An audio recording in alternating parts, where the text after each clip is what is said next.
శ్రీమాత్రే నమః. నమస్తే అండి అందరికీ. ఈరోజు అన్నపూర్ణాదేవి అవతారం అండి. ఇది మనం ఎక్కడంటే విజయవాడని అనుసరిస్తున్నాం కాబట్టి అన్నపూర్ణాదేవి అవతారం. శ్రీశైలంలో అయితే చంద్రఘంట అనే అవతారాన్ని అన్నపూర్ణాదేవి అనేసరికి మనకి ఆహ్, అన్నానికి ప్రతిరూపం ఆమె. అన్నం పరబ్రహ్మ స్వరూపం అంటాం కదా! మనకి ప్రాణానికి, మన జీవితానికి, మన దేహానికి, మన ఆలోచనకి, మన మాటకి దేనికైనా శక్తినిచ్చేది ఆహారం. మంచి ఆహారం తీసుకోండి, ప్రోటీన్ ఫుడ్ తీసుకోండి, అవి తీసుకోండి, ఇవి తీసుకోండి అంటారు. పూర్వకాలం ఇవేమీ కాదండి.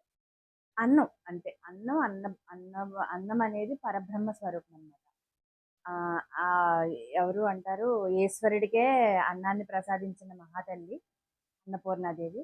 వంట చేసేటప్పుడు అన్నపూర్ణే సదాపూర్ణే శంకర ప్రాణవల్లభే జ్ఞాన వైరాగ్య సిద్ధ్యర్థం భిక్షాం దేహి చ పార్వతి అని వండుకొని వంట చేసుకునే అలవాటు ఉండేది పూర్వం. ఇప్పుడు ఎవరికీ లేదు. నేనైతే అలాగే చేస్తానండి. ఎందుకంటే ఎవరు పెద్దవాళ్ళ నుంచి ఎవరైతే వంట నేర్చుకుంటారో వాళ్ళకి ఇవన్నీ వస్తాయన్నమాట. అయితే దీనికి ఒక చిన్న చిన్న కథ అండి. నేను విన్నదే. నేనైతే నాకు పురాణాలు అవి పెద్దగా తెలియదు కాబట్టి నేను విన్నది చెప్తాను. ఆహ్, వ్యాస మహా వ్యాస మహర్షి మీకు తెలుసు కదండీ! వ్యాసుడు వ్యాస పౌర్ణిమ అని కూడా చేసుకుంటాం.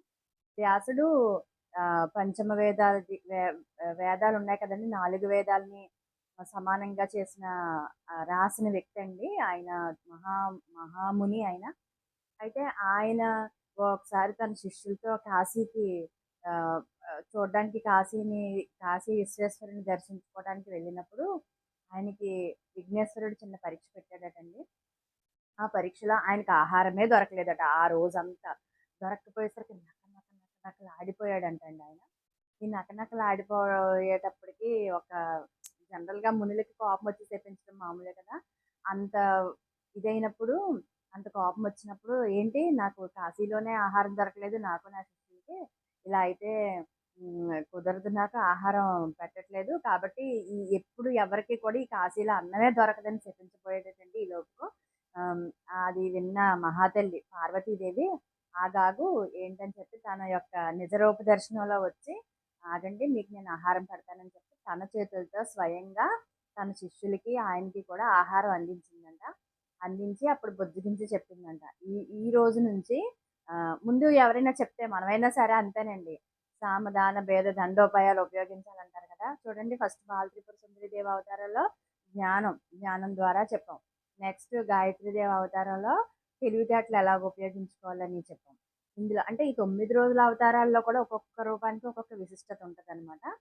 ఈరోజు ఏం చెప్తారంటే ఇప్పుడు ఎవరినైనా మనం ఏదైనా కోపంలో ఉన్నప్పుడు మనం చెప్పే విధానం ఎలా ఉంటదంటే, వెంటనే చెప్పేస్తే వాళ్ళు వినరు. ఏదైనా పెట్టి కాసేపు కూర్చోబెట్టి, అప్పుడు మనం చెప్తే ఆళ్ళు మన దారిలోకొచ్చి మనం చెప్పింది వింటారు. అలాగే పార్వతీదేవి కూడా ఇక్కడ అదే పాటించిందండి. ఆయనకి భోజనం పెట్టి, "నువ్విలా చేసావు తప్పు గబుక్కుమని ఎవరిని శపించకూడదు.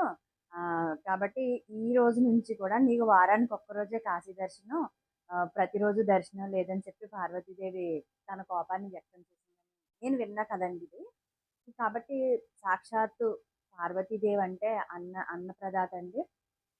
ఈ ప్రకృతి మాత చెప్పాలంటే. ఎందుకంటే సృష్టిలో ప్రతి ప్రాణికి ఆహారం పెట్టేది ఆమె. ఆహారం పెట్టేది ఆమె అంటారు, ఈశ్వరుడు అంటారు. ఈశ్వరుడు సృష్టి ప్రదాత కాబట్టి ఆమె ఆయన భార్య అన్నదాత అనమాట. మనం చూడండి కాశీ వెళ్ళినప్పుడు చిన్న అమ్మవారి ప్రతిమ తెచ్చుకుంటాం కదా! చేతిలో ఇలా గరిటె పెట్టుకొని, చేతిలో గిన్నె, చేతిలో గరిటె పెట్టుకొని ఉంటారు ఇలాగా. ఆ ప్రతిమను తెచ్చుకున్న బియ్యం వేసుకునే డబ్బాలో వేసుకున్నా కూడా అన్నానికి లోటు ఉండదని చెప్తారు. నేను కొద్దిగా ఇలాంటి సెంటిమెంట్స్ పాత విషయాలన్నీ నేను పాటిస్తా ఉంటాను. చాలామంది నేను పూర్వం అమ్మాయిని అనుకుంటారు. కానీ కాదు. బట్ 10 మందిలో నేను ఎక్కువ మాట్లాడనంతే. నేను ఒంటరిగా ఉన్నప్పుడు నేను ఓన్‌గా ఈ ట్రెండ్‌కి తగ్గినట్టు కూడా నేను ఉంటాను. కొంతమంది అలా అనుకుంటారు. పోన్లెండి తెలీదు కదా! తెలియని వాళ్ళు అలాగే అనుకుంటారు.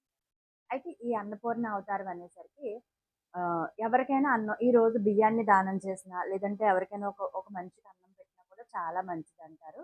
ఈరోజు అమ్మవారికి పసుపు గంధం రంగు కానీ, పసుపు రంగు కానీ చీర పెట్టాలంటారు. అవి కుదరొచ్చు, కుదరకపోవచ్చు. నేను చెప్పే ప్రతిరోజు కూడా ఏ రోజు ఏది పెట్టాలని ఉంది తప్పితే, ఇదే పెట్టాలనే రూల్ అయితే ఏం లేదండి.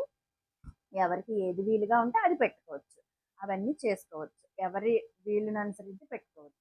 ఈరోజు అమ్మవారికి పెరుగన్నం గానీ, అల్లం గారెలు గానీ పెట్టాలని చెప్తారు. నేనైతే పెరుగన్నమే పెట్టానండి ఈరోజు. దద్దోజనం అని.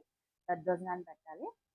అంటే ఎక్కువ కారాలు, పులుపులు లేకుండా పెట్టాలి. ఎందుకంటే ఈ 9 రోజులు కూడా చాలా అమ్మవారిని ఉగ్ర రూపంగా కూడా శాంతంగా మనం పూజించుకోవాలని నేననుకుంటాను. శాంతంగానే పూజించుకోవాలి ఎవరిదైనా సరే. కాబట్టి ఈరోజు అన్నపూర్ణాదేవి అవతారాన్ని అందరూ వేసుకుంటారని నేను చెప్పిన మాటలు మీకు నచ్చితే నా నా ఛానల్‌ని నా వీడియోని లైక్ చేసి, షేర్ చేసి, సబ్స్క్రైబ్ చేస్తారని కోరుకుంటున్నాను. నాకు తెలిసినంత వరకు నేను చెప్పానండి అన్నపూర్ణాదేవి అవతారం గురించి. ఈమె ప్రకృతి మాత కాబట్టి అన్న వస్త్రాలకు లోటు లేకుండా ఉంటది. అన్నపూర్ణాదేవిని మనం పూజించుకోవడం వల్ల.